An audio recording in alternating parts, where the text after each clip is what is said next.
പക്ഷെ ഈ ഒരു ത്രെഡ് ഉണ്ടല്ലോ, അത് ഒരു വീട്ടിലേക്ക് ഡെലിവറിക്ക് പോകുന്നു, അവിടെ നടക്കുന്ന കുറെ കാര്യം, പക്ഷെ അത് ഒരുപാട് വന്നല്ലോ. അപ്പൊ ഇത് ഇനീഷ്യലി പറയുമ്പോ ആളുകൾ പറഞ്ഞിട്ടോ ഇത് കുറച്ച് വന്നിട്ടുണ്ടല്ലോ, പക്ഷെ ഇതിന് വ്യത്യസ്തത ഉണ്ടല്ലോ എന്നാണ് ഞാൻ പറയുന്നത്.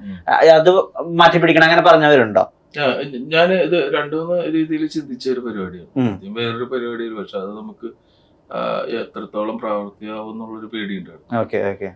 പിന്നെ ഞാൻ ഈ ഒരു സാധനം കുറെ ഇങ്ങനെ നമ്മൾ ഫിൽട്ടർ ചെയ്ത് കൊണ്ടുവന്നിട്ട് ഒരു പരിപാടി പിടിച്ചാണ്. ശരിയാണ് ഈ ഡെലിവറി, പക്ഷെ ഇതെനിക്കൊരു എൻ്റെ ഒരു റൂട്ടിലും അവസാന എൻഡിങ്ങും പരിപാടിയൊക്കെ നമ്മൾ നിർത്തിയേക്കുന്ന പരിപാടിയൊക്കെ ആലോചിച്ച് ഫിൽട്ടർ ചെയ്ത് പരിപാടി പിടിച്ചതാണ്. സാധനം ഇപ്പൊ പല പല പല ചിന്താഗതികൾ ഉണ്ടായിരുന്നു എനിക്ക്. ഈ കുട്ടീനെ തന്നെ അങ്ങനെ നമ്മൾ സെലക്ട് ചെയ്യാൻ കാരണം നമുക്ക് ഇങ്ങനത്തെ ഒരു ഇതായിട്ടുള്ള ഒരു കുട്ടി വേണം, ഫേസിൽ ഇങ്ങനത്തെ ഒരു പരിപാടി വരണം, എന്നാൽ ഭയങ്കര ക്യൂട്ടായിരിക്കണം, ഇങ്ങനത്തെ നമുക്ക് മുൻധാരണകളൊന്നും ഉണ്ടാവാൻ പാടില്ല. അതെ, ഉണ്ടാവാൻ പാടില്ല. പിന്നെ ഡ്രസ്സിങ്സ് നമുക്ക് ഇങ്ങനത്തെ ഒരു പരിപാടി പിടിക്കണം എന്നൊക്കെ. അപ്പോഴാണ് സുനിദത്ത ഇങ്ങനെ കുറിച്ച് വന്നു. അസലായിട്ട് നമുക്ക് പറഞ്ഞു കൊടുക്കുമ്പോ പട്ടപ്പട്ടയെന്ന് നമുക്ക് പേടിയായിരുന്നു. നമ്മളിത് പഠിപ്പിച്ച് കൊണ്ടുപോയി എത്ര ദിവസം പിടിക്കും, പക്ഷെ നമുക്ക് ഭയങ്കര ഈസി ആയിരുന്നു. പെട്ടപ്പെട്ടാന്ന് പറഞ്ഞിട്ട് കാര്യങ്ങൾ ചെയ്തു പഠിച്ചു. How is Samad Khan as a filmmaker? He did an amazing job, of course, because for me to step into the Malayalam industry, coming from a different state, having a grasp over the language. So when you get that mental support, right? And I got that mental support. It was there from each and everyone from the team, starting from Samad, Sunita ji, DOP, everyone who was there, like AD, everyone was, behind me, that putting that thing, making me that self-belief was very important. They were making me believe that yes, I can do it. So they helped me in that way, like delivering the dialogues and everything. So I'm asking them the meaning, and so when I'm already shooting with Samad, so for every line I'm asking him the meaning in English. He tells me the line, I understand that Malayalam, okay, this word is this, then I join the sentence and then I do my dialogue delivery. So we have the preview today, so we are really hoping for a good response, and we have this belief somewhere down the line that we will get a good response, because it was the team. We didn't work like team. It was more like family. So that thing was there. So we all were very connected. It was like something of our own that we are doing. So definitely, like, Samad has done a wonderful job for me, and as it is my stepping stone in the Malayalam industry. So I'm very, very thankful, and I feel very blessed that I could work with such a good team. In Kerala, we admire filmmakers of Bengali films a lot. Ridhuparna Ghosh is like an idol. Yes, of course. Satyajit Ray is worshipped as an idol. Yeah. So, what's your introduction to Malayalam films when you were in Bengal? Well, I have always I've admired watching Mammootty sir, Lalitan, Mohanlal sir, and Dulquer Salman. I watched their films, and I've always had this manifestation. Like, when I debut as an actor, I wanted to start it from the south. Okay, fine. And then, of course, it says like be consistent, and if you really want to achieve something, and if you're consistent towards that, entire universe aspires. It conspires to help you achieve that. So I think that is very true. It works, because Sunita ji happened, and it happened also because one of my friend Jabir and Sunita ji, they are like very closely related. Fine. So then through that I was discovered like by her. So, and I think that has made me my ideology towards Malayalam industry. I used to watch films, but I've always had this thing, yes, when I debut as an actor, I'll debut from South. I've been working as a model for like last 10 years. And I wanted to get into acting, obviously. But, there's always a way when you work towards it.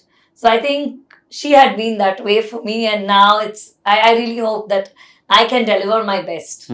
Yes. Anand, ഞങ്ങൾക്ക് അറിയാവുന്ന ഒരു version Anand ഈ theme മ്യൂസിക്കുകളുടെ സ്പെഷ്യലിസ്റ്റുകളാണ് എന്നുള്ളതാണ്. ഈ powerful പാട്ടുകൾ പാടുന്നത് പ്രത്യേകിച്ച് ഒന്നില്ലെങ്കിൽ സന്തോഷം എനിക്ക്, അല്ലെങ്കിൽ രണ്ടുപേരാണ് ഈ തീം മ്യൂസിക്കിന്റെ ആള്. ഈ ആ ഒരു പവറിൽ അത് ഡെലിവറി ചെയ്യാന്ന് പറയുന്ന ഒരു കാര്യമുണ്ട്. ഇപ്പൊ മാക്സിൽ അത് ചെയ്തിട്ടുണ്ട്, അല്ലെങ്കിൽ തലവൻ ട്രാക്ക് പാടിയിട്ടുണ്ട്. ഈ തൊണ്ട എത്രമാത്രം സ്ട്രെയിൻ എടുക്കണം അതിന്? അല്ല, ഞാൻ ഇപ്പൊ എല്ലാവരും എന്റെ അടുത്ത് ചോദിക്കുമ്പോൾ പറയുന്ന ഒരു സംഭവം എന്ന് വെച്ച് കഴിഞ്ഞാല്, ഞാൻ പാടി തുടങ്ങിയപ്പോഴേ തൊട്ട് ലൈക്ക് ഇങ്ങനെ ഒരു സംഭവമാണ് ഞാൻ ചെയ്തുകൊണ്ടിരുന്നത്. എനിക്ക് ഞാൻ പഠിച്ചതും റോക്ക് സിംഗിങ് ആണ്. അപ്പൊ എനിക്ക് ഈ പറഞ്ഞ പോലെ സാധാരണയൊക്കെ കുറച്ചും കൂടി ക്ലാസിക്കലായിട്ട് അങ്ങനത്തെ ഒരു പരിപാടി പോകാൻ എനിക്ക് ഇത്തിരി ബുദ്ധിമുട്ടുള്ള കേസാണ്. അപ്പൊ എനിക്ക് അത് പാടുമ്പോഴാണ് സത്യം പറഞ്ഞാൽ സ്ട്രെയിൻ വരുന്നത്. ഇത് ആക്ച്വലി എനിക്ക് തോന്നുന്നത് എന്റെ തൊണ്ട അതിന് വേണ്ടിയിട്ട് അതെ. അപ്പൊ എനിക്ക് അതുകൊണ്ട് അത് കൂടുതൽ കംഫർട്ടബിൾ ആണ്. എനിക്കത് എത്ര നേരം അങ്ങനെ പോയാലും എനിക്ക് അങ്ങനെ ബുദ്ധിമുട്ട് വരാറില്ല. നാച്ചുറലി വന്നൊരു സംഭവമാണ്. ഞാൻ അത് ഡിസ്കവർ ചെയ്തത് സമയത്ത് തന്നെയാണ്. ലൈക്ക് ഞാൻ എന്റെ പണ്ട് ഞാൻ കുറിപ്പ് പാടിയപ്പോ ഇന്റർവ്യൂല് പറഞ്ഞിട്ടുണ്ട്, ഞാൻ ഇതുപോലെ വീട്ടിലെ ബാത്റൂമിൽ പാടിക്കൊണ്ടിരിക്കുന്നത് കേട്ടിട്ടാണ് സമയത്ത് എന്നെ ഐഡന്റിഫൈ ചെയ്യണതും. സമയത്ത് എന്നെ നൈബർ ആയിരുന്നു. അതുപോലെ ഫസ്റ്റ് ടൈം ഷോയിന് കൊണ്ടുവന്നതും. പിന്നെ ആള് തന്നെയാണ് എനിക്ക് റോക്ക് മ്യൂസിക്കിലേക്കുള്ള സംഭവം തന്നെ. ലൈക്ക് നന്ദു ഇതുപോലെ ഗാനമേള അല്ലെങ്കിൽ അങ്ങനത്തെ പരിപാടി നീ പിടിക്കണ്ട. ബോൺ ജോവി എന്ന് പറഞ്ഞ ബാൻഡ്, ബോൺ ജോവിയുടെ ഒരു ലൈവ് CD എനിക്ക് കൊണ്ടുവന്നു. ഒറിജിനൽ CD 2007 എന്തോ വെംബ്ലിയിൽ ഒരു ലൈവ് CD ആയിരുന്നു. അത് വന്നിട്ട് ഇത് നോക്ക്, ഇത് പഠിക്ക്, നീ ഇങ്ങനത്തെ ഒരു ഫീൽഡിലേക്ക് ഇറങ്ങുന്നു പറഞ്ഞിട്ട് എന്നെ അതിൽ ഇൻട്രൊഡ്യൂസ് മെന്ററാണ്. ഇപ്പൊ ഒരു പുതിയൊരു വെർട്ടിക്കൽ മ്യൂസിക് ഡയറക്ടർ എന്നുള്ള വെർട്ടിക്കലിൽ വരുമ്പോഴും അതും എന്നെ ഇൻട്രൊഡ്യൂസ് ചെയ്യുന്ന സമയത്തൊക്കെയാണ്. സോ ഹോപ്പ്ഫുള്ളി എല്ലാം ഭംഗിയായിട്ട് വരും എന്ന് പ്രതീക്ഷിക്കുന്നു. ഈ ഇപ്പൊ എന്റെ അറിവ് ശരിയാണെങ്കിൽ നാദർഷിക്കയുടെ ഫസ്റ്റ് ഓൺ സ്ക്രീൻ ഡെബ്യൂ ദിലീപേട്ടന്റെ കൂടെയാണ്. സമ്മതിക്കയുടെയും ആദ്യത്തെ ഓൺ സ്ക്രീൻ മീനത്തെ തലകേട്ടല്ലേ? മീനത്തെ തലകേട്ട അല്ലെ? ഇത് അദ്ദേഹത്തെ കാണിച്ചിട്ടുണ്ടോ? ദിലീപേട്ടനെ കാണിച്ചിട്ടുണ്ടോ? കാണിച്ചിട്ടില്ല. കാണിക്കണം, കാര്യം അറിയാം, കാര്യങ്ങളൊക്കെ അറിയാം. കാണിക്കണം പുള്ളിയുടെ ഫ്രീ ഇത് നോക്കിയിട്ട്, അല്ലെങ്കിൽ ഞാൻ അഴിച്ചു കൊടുക്കുക. അപ്പൊ കാണാന്ന് പറഞ്ഞിട്ടുണ്ട്. എന്തായാലും ഇപ്പൊ ഒരുപാട് പേരുടെ വലിയ ഫിലിം മേക്കേഴ്സിന്റെ കൂടെ വർക്ക് ചെയ്തിട്ടുണ്ട്. പ്രിയദർശൻ വർക്ക് ചെയ്തിട്ടുണ്ട്, ജയരാജ് സാറിന്റെ കൂടെ വർക്ക് ചെയ്തിട്ടുണ്ട്. അപ്പൊ അങ്ങനത്തെ ആരെങ്കിലും കൊണ്ട് കാണിക്കണം അങ്ങനെ ഫീൽ ചെയ്തിട്ടുണ്ടോ? കാണിക്കണം എന്ന് വെച്ചാൽ നമ്മളിപ്പോ ഈ ഒരു സാധനം കുഞ്ഞതാണെങ്കിലും നമുക്ക് അത് ഒന്ന് കാണിക്കുന്ന വെച്ചാൽ അതുകൊണ്ട് ഞാൻ ക്വാളിറ്റി ഇത് ചെയ്യാൻ വേണ്ടിട്ട് ഞാനിപ്പോ ഈ നമ്മുടെ റഹീമാണ് DOP ചെയ്തത്. പിന്നെ നമ്മുടെ സൗണ്ട് ഡിസൈൻ ചെയ്താണ് ഫസല് അനിമൽ വോയിസ്. അപ്പൊ അങ്ങനെ ഇതെല്ലാം നമ്മുടെ സുഹൃത്തുക്കളാണ്. അവരൊരു പിന്നെ മിഠായി ഹബ് എന്നും പറഞ്ഞിട്ട് നമ്മുടെ ഒരു ഗ്യാങ് ഉണ്ട്. അവര് നമ്മുടെ ഒരു ടീമായിട്ട് നിന്നിട്ട് സിനിമാക്കാര് കംപ്ലീറ്റ് ഇപ്പൊ ഈ സമീർ ആണെങ്കിലും ഖാലിദ് എല്ലാരും നമ്മള് പണ്ട് നമ്മളിങ്ങനെ സിനിമ മോഹമായിട്ട് സ്റ്റേഡിയത്തിൽ കൂടിക്കൊണ്ടിരുന്നതും ഫുള്ള് പരിപാടി അങ്ങനെ നിന്നായിരുന്നു. അപ്പൊ ഇവന്മാരെയൊക്കെ കാണിക്കണമെന്നുണ്ട്. കാണിച്ചിട്ടുണ്ട്. ഞാൻ അത്ഭുതപ്പെട്ടിട്ടുണ്ട്. അതായത് ഇത്രയധികം ബന്ധങ്ങളുള്ള ഒരാൾ, എല്ലാ കാലത്തും റെലവെന്റ് ആയിട്ടുള്ള ഒരാൾ, എല്ലാ കാലത്തും റെലവെന്റ് ആയ ഒരു പാട്ടുണ്ടാവില്ല, അത് സമ്മതിക്ക പാട്ടുണ്ടാവും. അപ്പൊ എന്താ ശരിക്കും സമയം എടുക്കുന്നത് ഒരു സ്റ്റാറിനെ വെച്ചിട്ടൊക്കെ ഒരു പടം ആലോചിക്കാൻ? എന്താ ശരിക്കും പ്രാക്ടിക്കലി പ്രശ്നം? പ്രശ്നങ്ങളില്ല. നമ്മളീ പറഞ്ഞ നമുക്ക് ഞാൻ കുറച്ച് മടിയനാണ്, അതാണ് ഏറ്റവും വലിയ